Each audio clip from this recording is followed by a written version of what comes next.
Hi, I'm Molly Bond, and my husband and I have been coming to Fern Creek Christian Church since December of 2020. There's been a lot of things that have happened, but I've had a really good upbringing. I had a wonderful family. I had great grandparents, single mom raising me.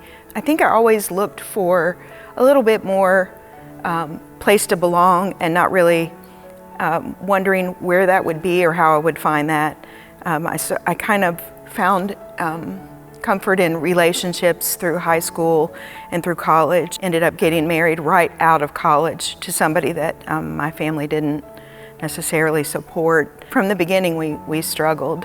There were a lot of difficult days, but as a child of divorced parents, I didn't want that for my own life. I wanted to learn what it would take to be successful in a marriage and how to make that work. My husband at the time, he turned a lot to prescription medication to kind of, I guess, ease his coping and his pain physically within, and we struggled a lot. I did, to learn how to deal with that.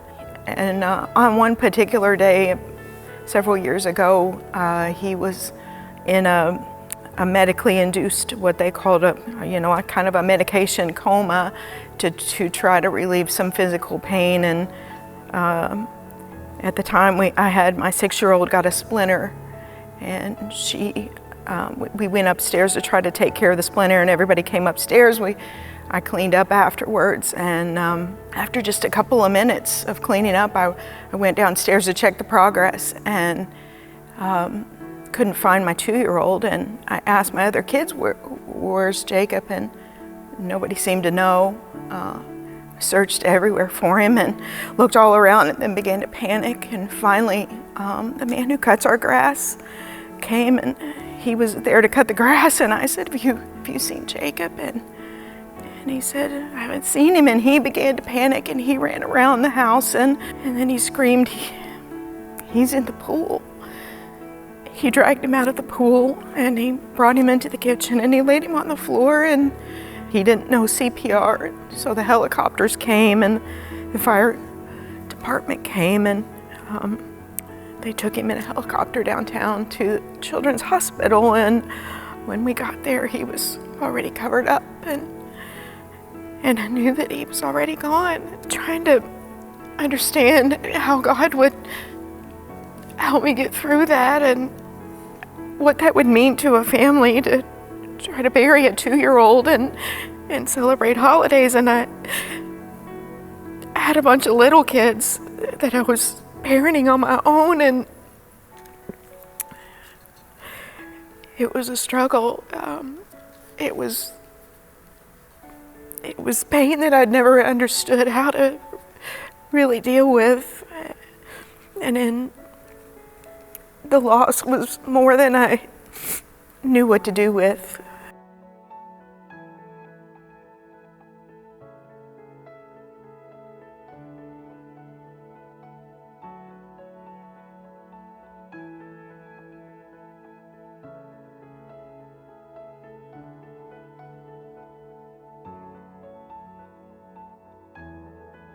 Eventually,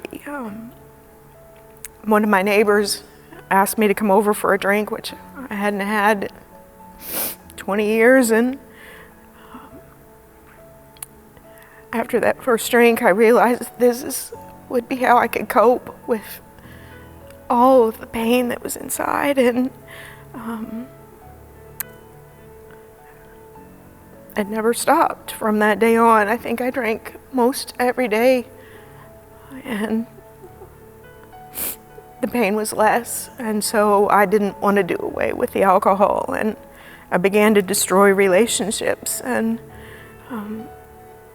people were turning away from me, and eventually my family just asked me to leave, and I went somewhere to try to understand what was causing the draw toward addiction, and looking for affection in other places, and trying to find the missing pieces in healing the part of me that I didn't know how to heal by myself. And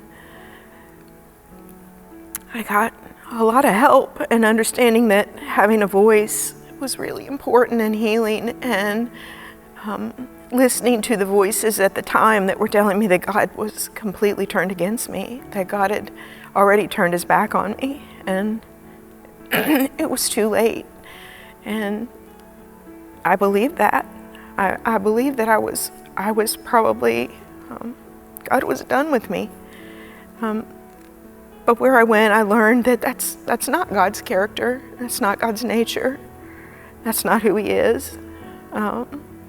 And I came back and I decided that I needed to separate from my husband and get a divorce. And I thought my kids would support that decision and walk with me. And then I learned that complete opposite was what happened.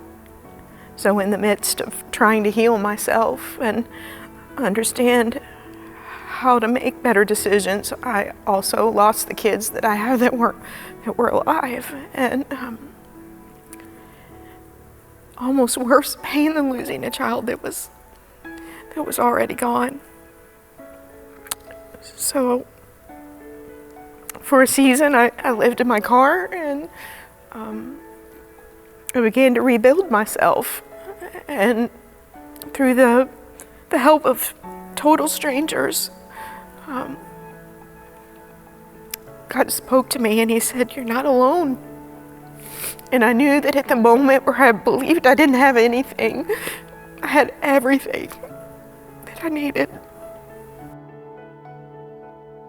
And over time, we've developed relationships with some of my kids, and on different levels, and began to rebuild those. And we've hosted Thanksgiving and Christmas, and we have dinners, Sunday dinners at our house, and that didn't come easy. That's been with a lot of time and a lot of honesty on my part, and a lot of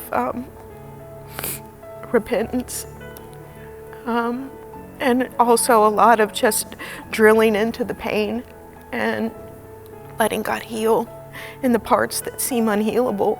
He absolutely can do that work, and he has. And I'm just so grateful that I didn't quit on him, because he never quit on me. Even when it felt like he was so distant and that I couldn't feel him in the midst of all that pain, he never disappeared. My son, when he was 2 years, right before he died, he was in church Sunday school, and they gave him these little Bible cutouts, and the verse on it is a verse that not many people know. It's Psalm 119, 160. And it just says on that little piece that he colored on, it says, all God's words are true. Like, all God's words are true. He's faithful, he's loving, he's forgiving, he's God. God doesn't give up on us. It doesn't matter the depths of how far down we've gone. It doesn't matter what we've done or what in our mind says that's too far. God doesn't put parameters on forgiveness.